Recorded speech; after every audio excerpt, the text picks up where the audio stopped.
Pour ma part, je dirais que c'est un faux débat. Il faut rappeler que le taux de chômage au Gabon est de 35% et on sait qu'il est au-delà.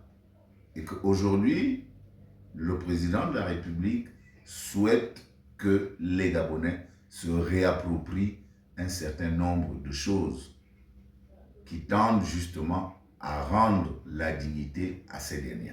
À partir de ce moment, il faut que la loi s'applique.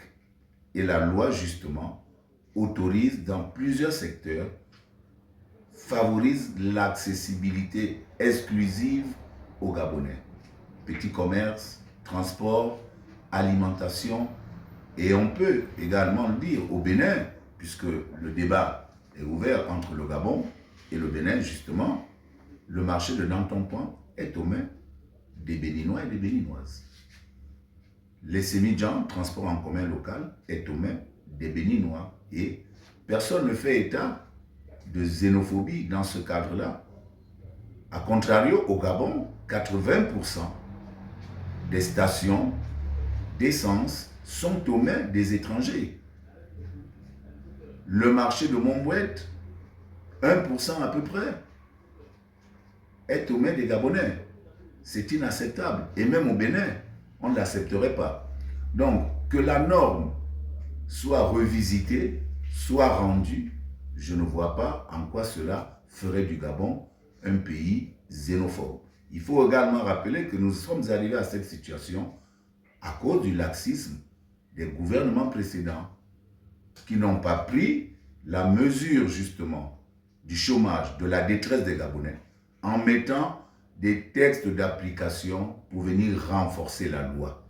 Ce qui a autorisé les communautés étrangères, pas béninoises simplement, hein, parce que là, il s'agit du Bénin, mais il y a bien d'autres communautés également étrangères qui possèdent les leviers des petits commerces. Donc cela a autorisé les communautés étrangères à penser qu'elles pouvaient tout faire, au détriment des Gabonais qui, eux, criaient, disaient et se voyaient dépossédés de leurs droits inaliénables.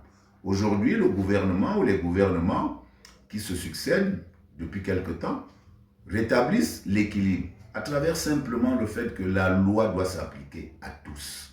Et à partir de ce moment, j'invite le nouveau Parlement qui va se mettre en place d'ici quelque temps à justement intensifier ces efforts-là en incitant les départements ministériels concernés à faire en sorte que des projets de textes d'application soient mis en place selon, bien évidemment, les départements concernés pour justement donner force à la loi et que forcément, à un moment donné, on pense Gabon d'abord, tout en protégeant également les intérêts de nos frères venus d'ailleurs nous apporter leur force de travail pour booster notre économie et faire en sorte que notre pays se développe.